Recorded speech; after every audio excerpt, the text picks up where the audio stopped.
Feeling is the Secret by Neville Goddard, 1944. This book is concerned with the art of realizing your desire. It gives you an account of the mechanism used in the production of the visible world. It is a small book, but not slight. There is a treasure in it, a clearly defined road to the realization of your dreams. Were it possible to carry conviction to another by means of reasoned arguments and detailed instances, this book would be many times its size. It is seldom possible, however, to do so by means of written statements or arguments, since to the suspended judgment, it always seems plausible to say that the author was dishonest or deluded, and therefore his evidence was tainted. Consequently, I have purposely omitted all arguments and testimonials and simply challenge the open-minded reader to practice the law of consciousness as revealed in this book. Personal success will prove far more convincing than all the books that could be written on the subject. Neville, Chapter 1, Law and its Operation. The world and all within it is man's conditioned consciousness objectified. Consciousness is the cause as well as the substance of the entire world. So it is to consciousness that we must turn if we would discover the secret of creation. Knowledge of the law of consciousness and the method of operating this law will enable you to accomplish all you desire in life. Armed with a working knowledge of this law, you can build and maintain an ideal world. Consciousness is the one and only reality, not figuratively, but actually. This reality may for the sake of clarity be likened unto a stream which is divided into two parts, the conscious and the subconscious. In order to intelligently operate the law of consciousness, it is necessary to understand the relationship between the conscious and the subconscious. The conscious is personal and selective. The subconscious is impersonal and non-selective. The conscious is the realm of effect. The subconscious is the realm of cause. These two aspects are the male and female divisions of consciousness. The conscious is male. The subconscious is female. The conscious generates ideas and impresses these ideas on the subconscious. The subconscious receives ideas and gives form and expression to them. By this law, first conceiving an idea and then impressing the idea conceived on the subconscious, all things evolve out of consciousness. And without this sequence, there is not anything made that is made. The conscious impresses the subconscious, while the subconscious expresses all that is impressed upon it. The subconscious does not originate ideas, but accepts as true those which the conscious mind feels to be true and, in a way known only to itself, objectifies the accepted ideas. Therefore, through his power to imagine and feel, and his freedom to choose the idea he will entertain, man has control over creation. Control of the subconscious is accomplished through control of your ideas and feelings. The mechanism of creation is hidden in the very depth of the subconscious, the female aspect or womb of creation. The subconscious transcends reason and is independent of induction. It contemplates a feeling as a fact existing within itself, and on this assumption proceeds to give expression to it.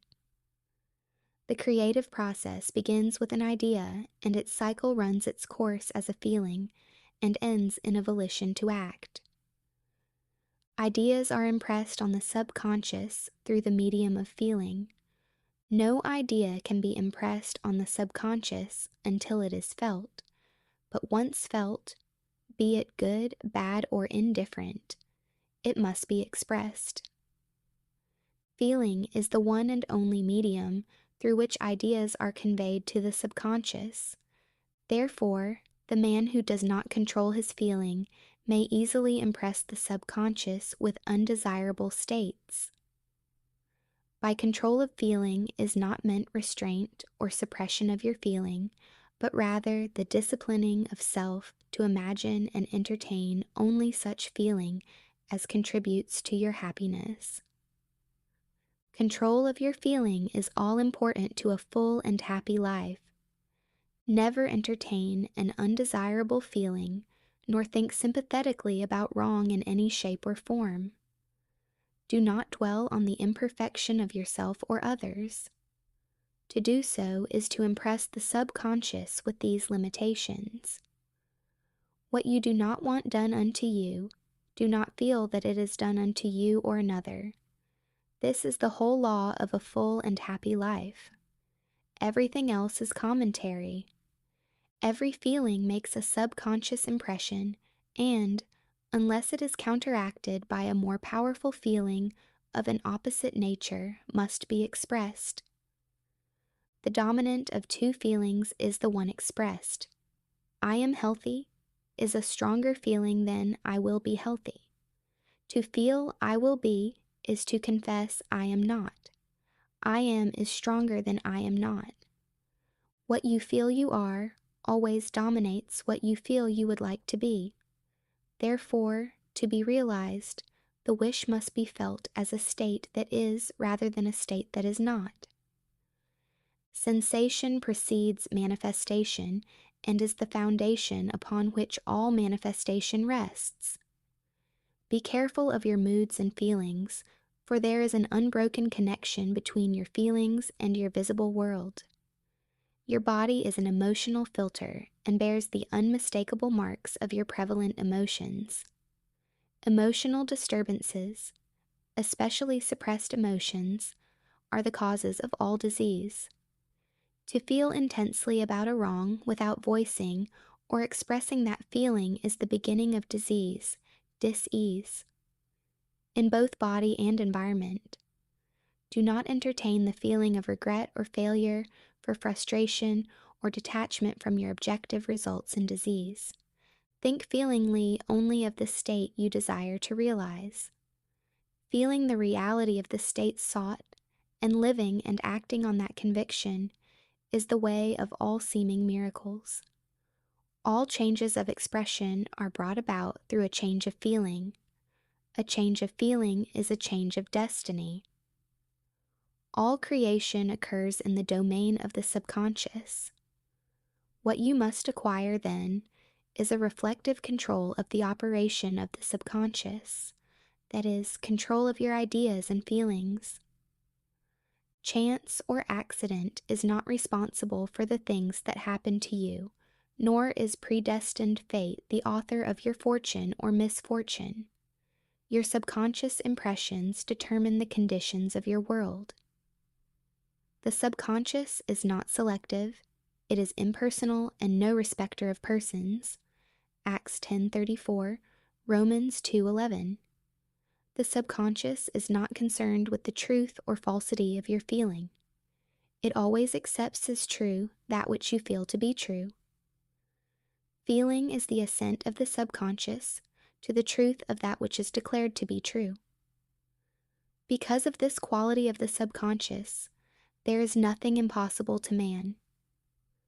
Whatever the mind of man can conceive and feel as true, the subconscious can and must objectify. Your feelings create the pattern from which your world is fashioned, and a change of feeling is a change of pattern. The subconscious never fails to express that which has been impressed upon it. The moment it receives an impression, it begins to work out the ways of its expression. It accepts the feeling impressed upon it, your feeling, as a fact existing within itself, and immediately sets about to produce in the outer or objective world the exact likeness of that feeling. The subconscious never alters the accepted beliefs of man. It outpictures them to the last detail, whether or not they are beneficial. To impress the subconscious with the desirable state, you must assume the feeling that would be yours had you already realized your wish. In defining your objective, you must be concerned only with the objective itself. The manner of expression or the difficulties involved are not to be considered by you. To think feelingly on any state impresses it on the subconscious. Therefore, if you dwell on difficulties, barriers, or delay, the subconscious, by its very non-selective nature, accepts the feeling of difficulties and obstacles as your request and proceeds to produce them in your outer world. The subconscious is the womb of creation. It receives the idea unto itself through the feelings of man. It never changes the idea received, but always gives it form. Hence, the subconscious outpictures the idea in the image and likeness of the feeling received. To feel a state as hopeless or impossible is to impress the subconscious with the idea of failure. Although the subconscious faithfully serves man, it must not be inferred that the relation is that of a servant to a master, as was anciently conceived. The ancient prophets called it the slave and servant of man. St. Paul personified it as a woman and said, "The woman should be subject to man in everything." Ephesians 5:24. Also 1 Corinthians 14:34, Ephesians 5:22, Colossians 3:18, 1 Peter 3:1. The subconscious does serve man and faithfully gives form to his feelings. However, the subconscious has a distinct distaste for compulsion and responds to persuasion rather than to command. Consequently, it resembles the beloved wife more than the servant. The husband is head of the wife. Ephesians 5:23. May not be true of man and woman in their earthly relationship, but it is true of the conscious and the subconscious, or the male and female aspects of consciousness.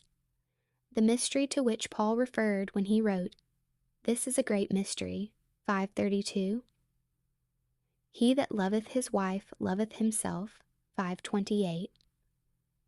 "And they two shall be one flesh," 5:31, is simply the mystery of consciousness. Consciousness is really one and undivided, but for creation's sake it appears to be divided into two. The conscious, objective, or male aspect truly is the head, and dominates the subconscious, subjective, or female aspect. However, this leadership is not that of the tyrant, but of the lover.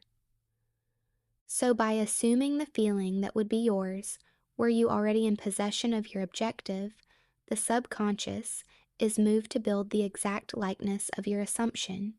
Your desires are not subconsciously accepted until you assume the feeling of their reality, for only through feeling is an idea subconsciously accepted, and only through this subconscious acceptance is it ever expressed.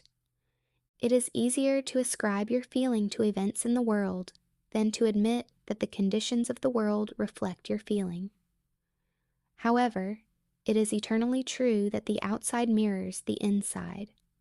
As within, so without. As above, so below. As below, so above. As within, so without. As without, so within. Correspondence, the second of the 7 principles of Hermes Trismegistus. A man can receive nothing unless it is given him from heaven. John 3:27. And the kingdom of heaven is within you. Luke 17:21. Nothing comes from without. All things come from within, from the subconscious. It is impossible for you to see other than the contents of your consciousness. Your world in its every detail is your consciousness objectified. Objective states bear witness of subconscious impressions. A change of impression results in a change of expression. The subconscious accepts as true that which you feel as true, and because creation is the result of subconscious impressions, you, by your feeling, determine creation. You are already that which you want to be, and your refusal to believe this is the only reason you do not see it. To seek on the outside for that which you do not feel you are is to seek in vain, for we never find that which we want. We find only that which we are. In short, you express and have only that which you are conscious of being or possessing. To him that hath it is given. Matthew 13:12, 25:29, Mark 4:25, Luke 8:18, 19:26. Denying the evidence of the senses and appropriating the feeling of the wish fulfilled is the way to the realization of your desire. Mastery of self-control of your thoughts and feelings is your highest achievement. However, until perfect self-control is attained, so that in spite of appearances you feel all that you want to feel, use sleep and prayer to aid you in realizing your desired states. These are the two gateways into the subconscious. Chapter 2: Sleep. Sleep, the life that occupies 1/3 of our stay on earth, is the natural door into the subconscious. So it is with sleep that we are now concerned. The conscious 2/3 of our life on earth is measured by the degree of attention we give sleep.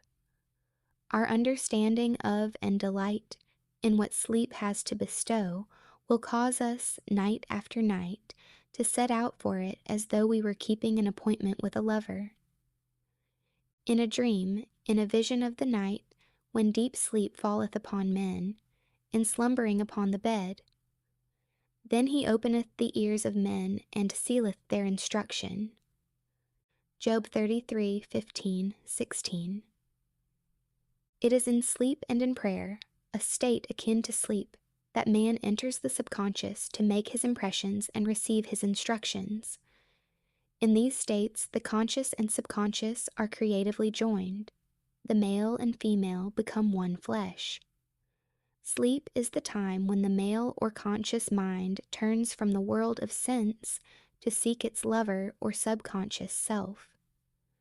The subconscious, unlike the woman of the world who marries her husband to change him, has no desire to change the conscious, waking state, but loves it as it is and faithfully reproduces its likeness in the outer world of form.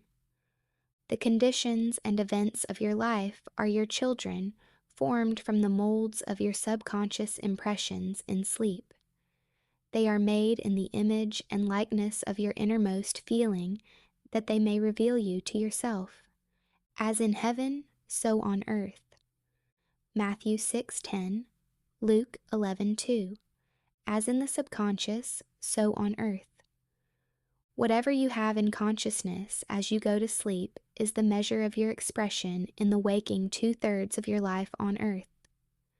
Nothing stops you from realizing your objective, save your failure to feel that you are already that which you wish to be, or that you are already in possession of the thing sought. Your subconscious gives form to your desires only when you feel your wish fulfilled. The unconsciousness of sleep is the normal state of the subconscious.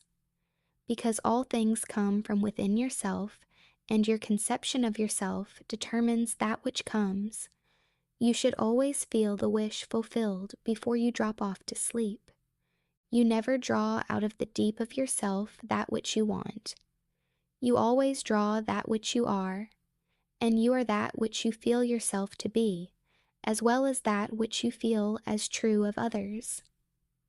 To be realized, then, the wish must be resolved into the feeling of being or having or witnessing the state sought. This is accomplished by assuming the feeling of the wish fulfilled. The feeling which comes in response to the question, "How would I feel were my wish realized?" is the feeling which should monopolize and immobilize your attention as you relax into sleep. You must be in the consciousness of being or having that which you want to be or to have before you drop off to sleep. Once asleep, man has no freedom of choice.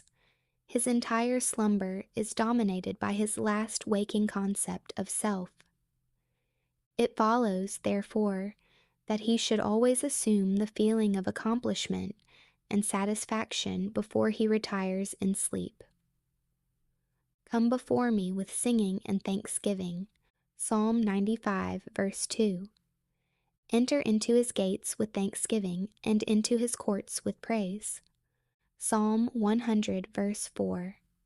Your mood prior to sleep defines your state of consciousness as you enter into the presence of your everlasting lover, the subconscious. She sees you exactly as you feel yourself to be. If, as you prepare for sleep, you assume and maintain the consciousness of success by feeling I am successful, you must be successful. Lie flat on your back with your head on a level with your body. Feel as you would were you in possession of your wish and quietly relax into unconsciousness. He that keepeth Israel shall neither slumber nor sleep. Psalm 121, verse 4. Nevertheless, he giveth his beloved sleep. Psalm 127, verse 2. The subconscious never sleeps. Sleep is the door through which the conscious, waking mind passes to be creatively joined to the subconscious. Sleep conceals the creative act, while the objective world reveals it. In sleep, man impresses the subconscious with his conception of himself. What more beautiful description of this romance of the conscious and subconscious is there than that told in the Song of Solomon? By night on my bed I sought him whom my soul loveth. I found him whom my soul loveth. I held him and I not let him go, until I had brought him into my mother's house, and into the chamber of her that conceived me. Song of Solomon 3:1-4. Preparing to sleep, you feel yourself into the state of the answered wish, and then relax into unconsciousness. Your realized wish is he whom you seek. By night on your bed, you seek the feeling of the wish fulfilled, that you may take it with you into the chamber of her that conceived you, into sleep or the subconscious which gave you form, that this wish also may be given expression. This is the way to discover and conduct your wishes into the subconscious. Feel yourself in the state of the realized wish and quietly drop off to sleep. Night after night, you should assume the feeling of being, having, and witnessing that which you seek to be, possess, and see manifested. Never go to sleep feeling discouraged or dissatisfied. Never sleep in the consciousness of failure. Your subconscious, whose natural state is sleep, sees you as you believe yourself to be, and whether it be good, bad, or indifferent, the subconscious will faithfully embody your belief. As you feel, so do you impress her, and she, the perfect lover, gives form to these impressions and outpictures them as the children of her beloved. Thou art all fair, my love, there is no spot in thee. Song of Solomon 4:7 is the attitude of mind to adopt before dropping off to sleep. Disregard appearances and feel that things are as you wish them to be, for he calleth things that are not seen as though they were. Romans 4:17, and the unseen becomes seen. To assume the feeling of satisfaction is to call conditions into being which will mirror satisfaction. Signs follow, they do not precede. Proof that you are will follow the consciousness that you are. It will not precede it. You are an eternal dreamer, dreaming non-eternal dreams. Your dreams take form as you assume the feeling of their reality. Do not limit yourself to the past. Knowing that nothing is impossible to consciousness, begin to imagine states beyond the experiences of the past. Whatever the mind of man can imagine, man can realize. All objective, visible states were first subjective, invisible states, and you called them into visible by assuming the feeling of their reality. The creative process is first imagining and then believing the state imagined. Always imagine and expect the best. The world cannot change until you change your conception of it. As within, so without. Nations, as well as people, are only what you believe them to be.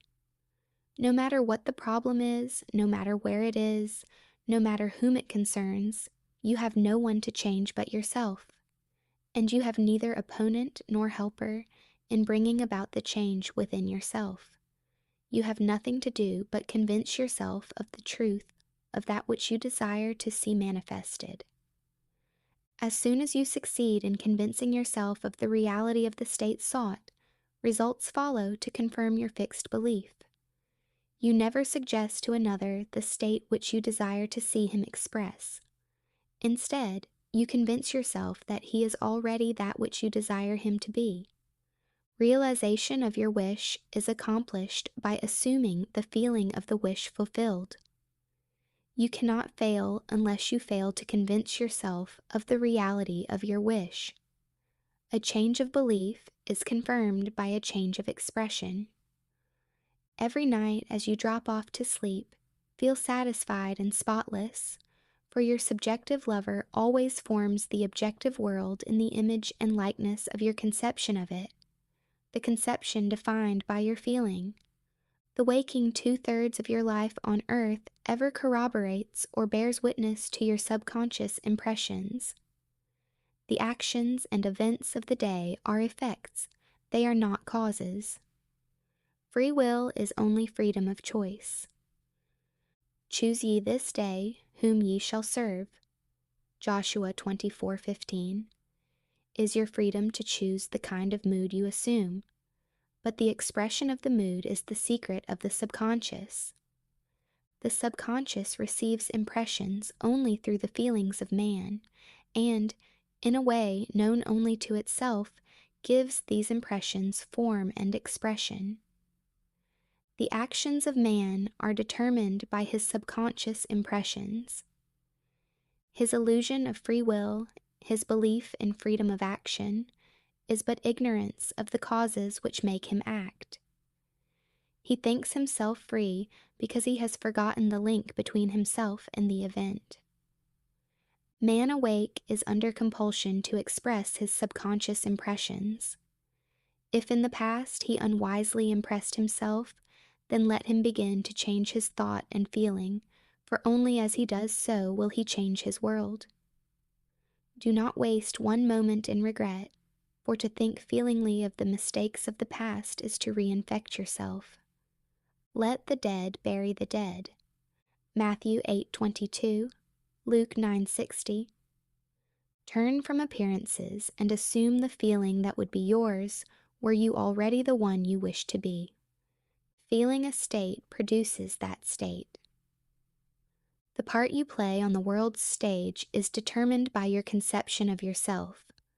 By feeling your wish fulfilled and quietly relaxing into sleep, you cast yourself in a star role to be played on earth tomorrow, and while asleep, you are rehearsed and instructed in your part. The acceptance of the end automatically wills the means of realization. Make no mistake about this. If, as you prepare for sleep, you do not consciously feel yourself into the state of the answered wish, then you will take with you into the chamber of her who conceived you the sum total of the reactions and feelings of the waking day. And while asleep, you will be instructed in the manner in which they will be expressed tomorrow. You will rise believing that you are a free agent, not realizing that every action and event of the day is predetermined by your concept of self as you fell asleep. Your only freedom, then, is your freedom of reaction. You are free to choose how you feel and react to the day's drama, but the drama, the actions, events, and circumstances of the day, have already been determined. Unless you consciously and purposely define the attitude of mind with which you go to sleep, you unconsciously go to sleep in the composite attitude of mind made up of all feelings and reactions of the day. Every reaction makes a subconscious impression, and, unless counteracted by an opposite and more dominant feeling, is the cause of future action. Ideas enveloped in feeling are creative actions. Use your divine right wisely. Through your ability to think and feel, you have dominion over all creation. While you are awake, you are a gardener selecting seed for your garden, but, except a corn of wheat fall into the ground and die, it abideth alone, but if it die, it bringeth forth much fruit. John 12:24. Your conception of yourself as you fall asleep is the seed you drop into the ground of the subconscious. Dropping off to sleep feeling satisfied and happy compels conditions and events to appear in your world, which confirm these attitudes of mind. Sleep is the door into heaven. What you take in as a feeling, you bring out as a condition, action, or object in space. So sleep in the feeling of the wish fulfilled. Chapter 3. Prayer. Prayer, like sleep, is also an entrance into the subconscious. When you pray, enter into your closet, and when you have shut your door, pray to your Father, which is in secret, and your Father which is in secret shall reward you openly. Matthew 6:6. Prayer is an illusion of sleep which diminishes the impression of the outer world and renders the mind more receptive to suggestion from within. The mind in prayer is in a state of relaxation and receptivity akin to the feeling attained just before dropping off to sleep. Prayer is not so much what you ask for as how you prepare for its reception. Whatsoever things ye desire, when ye pray, believe that you have received them, and ye shall have them. Mark 11:24. The only condition required is that you believe that your prayers are already realized. Your prayer must be answered if you assume the feeling that would be yours were you already in possession of your objective. The moment you accept the wish as an accomplished fact, the subconscious finds means for its realization. To pray successfully, then, you must yield to the wish, that is, feel the wish fulfilled. The perfectly disciplined man is always in tune with the wish as an accomplished fact. He knows that consciousness is the one and only reality, that ideas and feelings are facts of consciousness and are as real as objects in space. Therefore, he never entertains a feeling which does not contribute to his happiness, for feelings are the causes of the actions and circumstances of his life.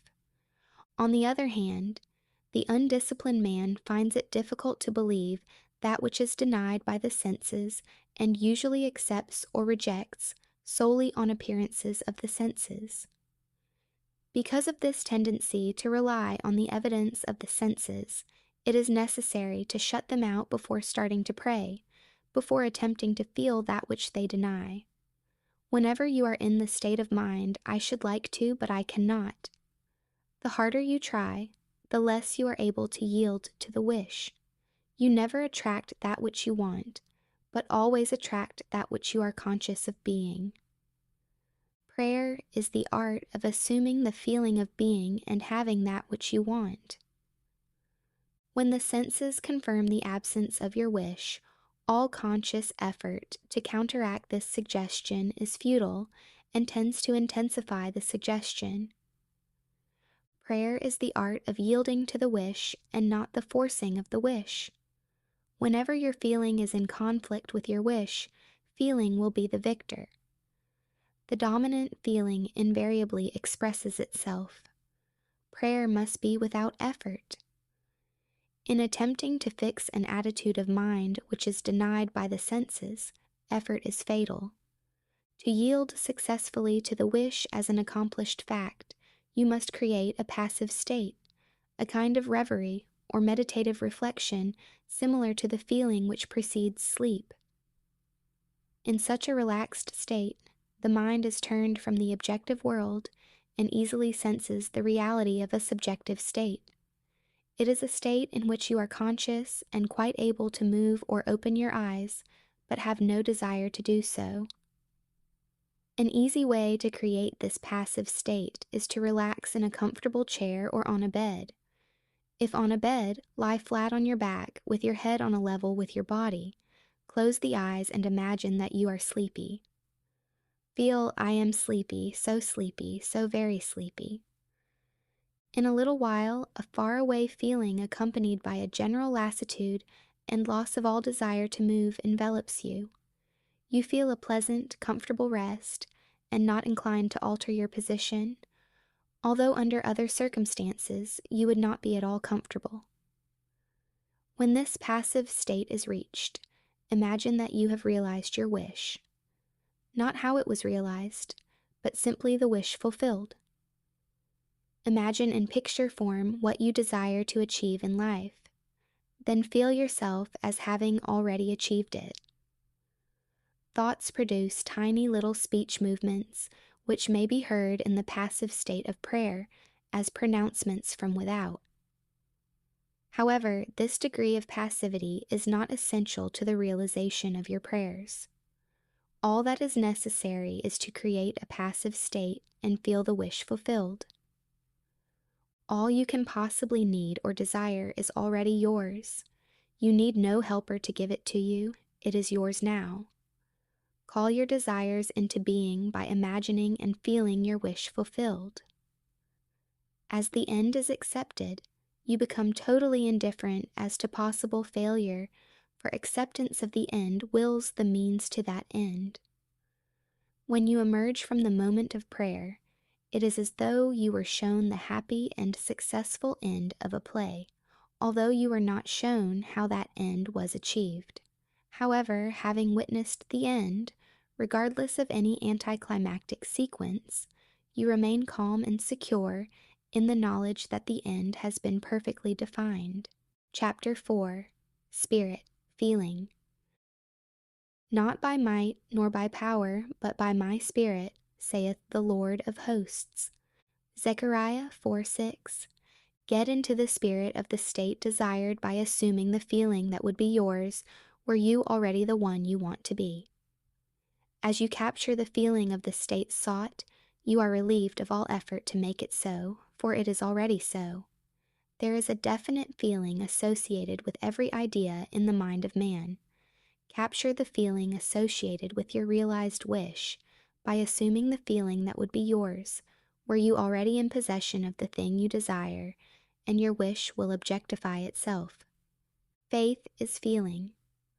According to your faith, feeling be it unto you. Matthew 9:29. You never attract that which you want, but always that which you are. As a man is, so does he see. To him that hath it shall be given, and to him that hath not it shall be taken away. Matthew 13:12, 25:29, Mark 4:25, Luke 8:18, 19:26. That which you feel yourself to be, you are, and you are given that which you are. So assume the feeling that would be yours were you already in possession of your wish, and your wish must be realized. So God created man in his own image. In the image of God created he him. Genesis 1:27. Let this mind be in you, which was also in Christ Jesus, who being in the form of God, thought it not robbery to be equal with God. Philippians 2:5, 6. You are that which you believe yourself to be. Instead of believing in God or in Jesus, believe you are God or you are Jesus. He that believeth in me, the works that I do shall he do also. John 14:12. Should be, he that believes as I believe, the works that I do shall he do also. Jesus found it not strange to do the works of God because he believed himself to be God. I and my Father are one. John 10:30. It is natural to do the works of the one you believe yourself to be. So live in the feeling of being the one you want to be and that you shall be. When a man believes in the value of the advice given him and applies it, he establishes within himself the reality of success.